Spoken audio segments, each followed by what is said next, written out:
check out the old fart. All right, dude. Hey, Grandpa, look in the mirror.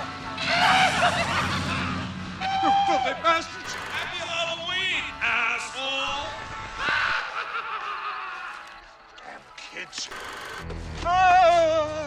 Gee, mister, I'm sorry. I didn't mean to scare you. Get your hands off of me. Hey, calm down. Get away from me. I was just trying to help. I don't need your help, you damn little whore. Art, that's a wonderful idea. Fine. They'll get what they deserve. Yes. They'll get what they deserve. Tonight. Happy Halloween, you little devils! You are cordially invited to the spookiest and raddest Halloween party at the infamous Hull House, home of cursed evil spirits and things that go bump in the night. So bring your friends for the debauchery, cheap beer, and premarital sex, guaranteed a bash of a lifetime. So don't forget your costumes, sickos, witches, warlocks, spooks, and holy ghosts. This place was once a funeral parlor, wasn't it? I've heard stories about this place ever since I was a kid. The Hall family met a pretty gruesome end, didn't they? They sure did.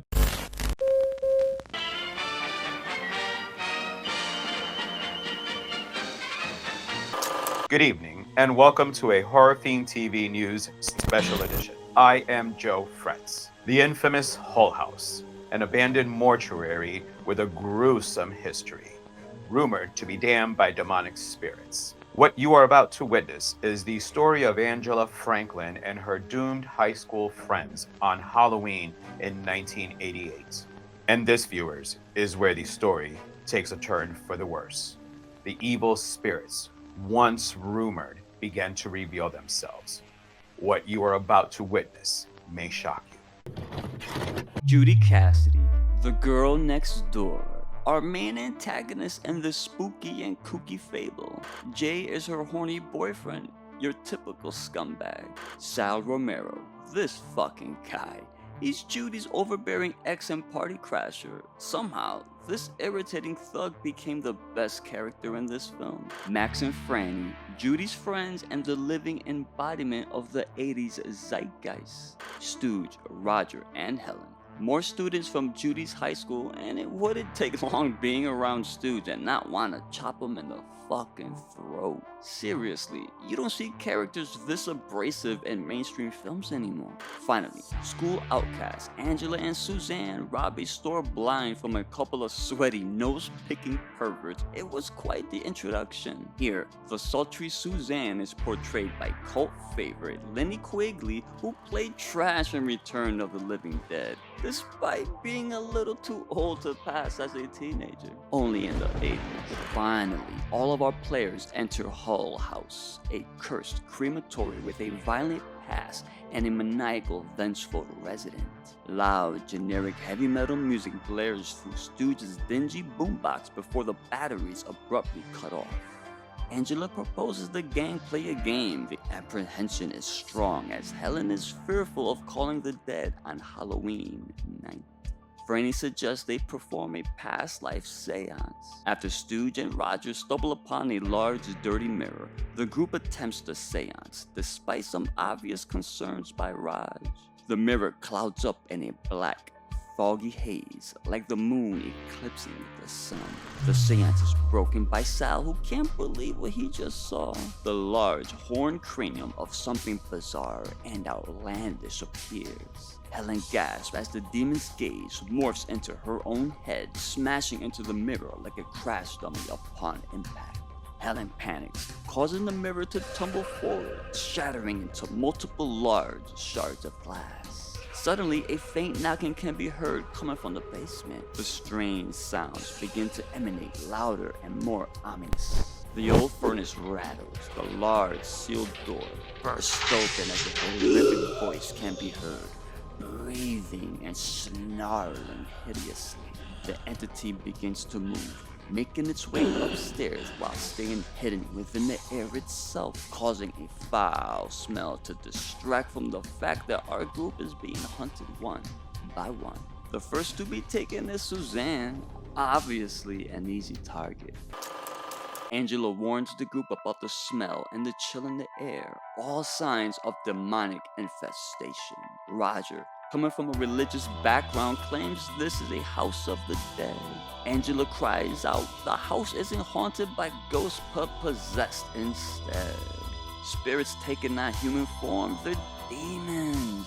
Helen agrees with Roger and both decide to bail on the party. Suzanne tosses Roger Angela's car keys despite Angela's concerns. Soon, the group splinters off into various couples, some looking to fuck, while Sal is turned down by Suzanne in favor of Stooge of all people. Angela is caught off guard as Suzanne plants her lipstick-covered lips against her own, much to the delight of Sal and Stooge. As Suzanne seduces Angela, the demon spreads its demonic powers into her former best friend, causing the nefarious spirit to manifest into her. In this scene, Max explains where the horrific stories about Hull House stems from, grossing out Judy in the process. Meanwhile, outside the old house, Roger and Helen seem to be going in circles, like rats in a maze with no exit in sight. It appears like the gate just vanished into darkness, swallowing up Helen in the process. Now this motherfucker really scared. Voices circle through his head like a racetrack until he locks himself inside of a car. Roger feels safe, for now.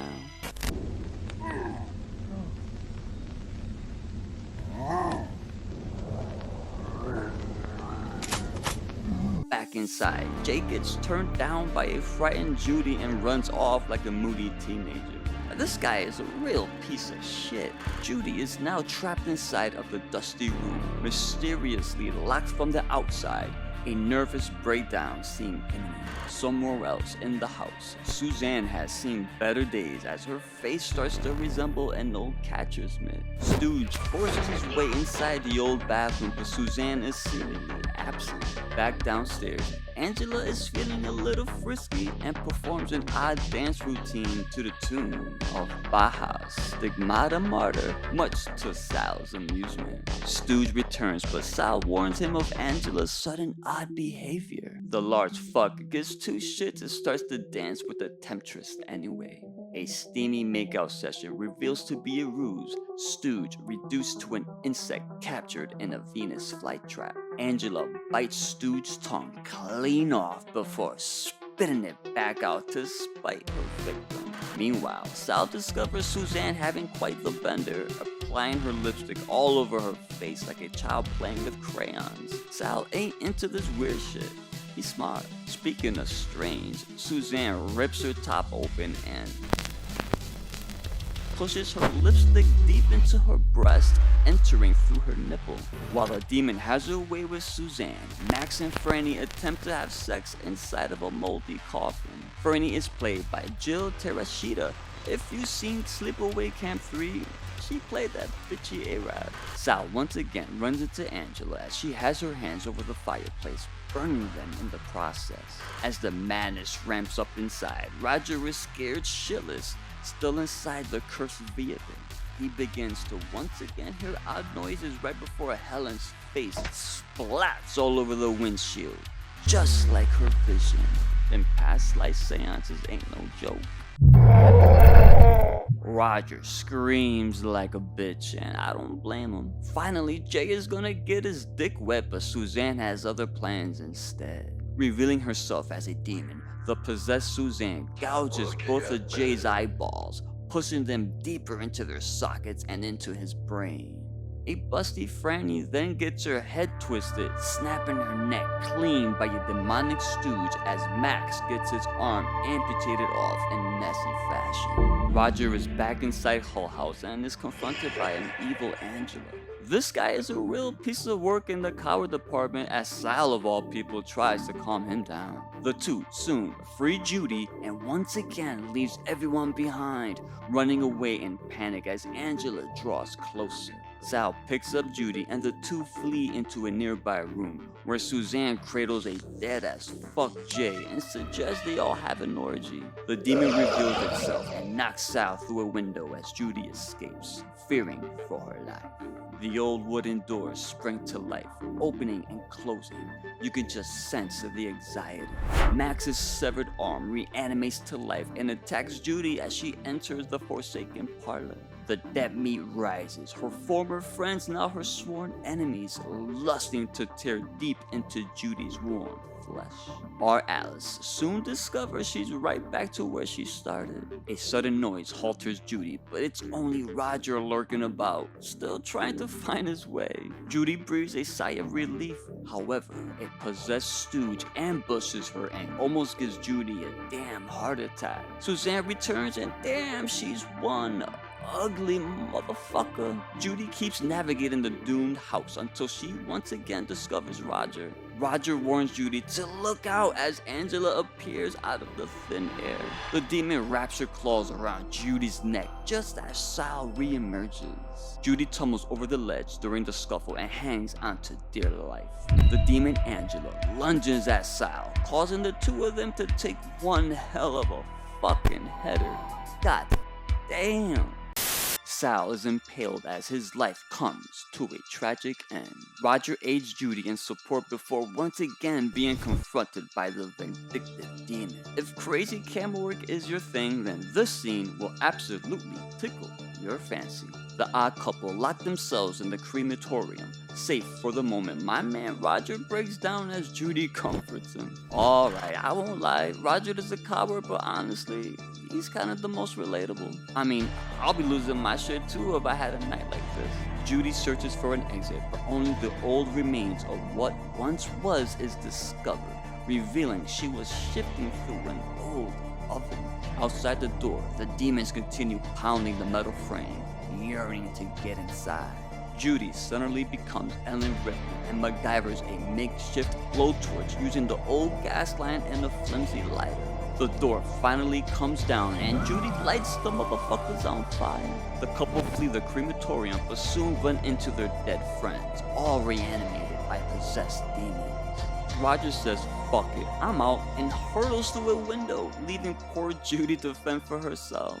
With the demons drawing closer, Judy and Roger decide now is a good time to hop the wall and cross the underground stream. This was explained by Max earlier in the film. With no gate in sight, Roger begins to make his way up the wall, shredding his hands in the process by gripping tightly onto the sharp barbed wire dangling from above. Roger was like, "Girl, you taking too long." Once at the top, Roger attempts to pull Judy to him, but the demons emerge from the house, led by Angela, who hasn't looked better in her life. Naturally, Roger loses his shit and drops hard onto the ground, free from Hull House finally. Judy screams for Roger's help as the demons begin to claw into her. When all hope was lost, Roger returns and pulls Judy up, redeeming himself from a total pussy throughout this raucous film. As midnight draws and Halloween crawls to an end, a large, thick cloud of smoke engulfs the demons as they vanish. The original demon is fucking pissed as it's sucked back into its tomb constructed of ashes. Morning arrives as Judy and Roger take the longest walk back home, reiterating to audiences not to fuck with the unknown. As the film closes, we are reminded not all demons exist in another world. Some are here, hiding right at home, in plain sight.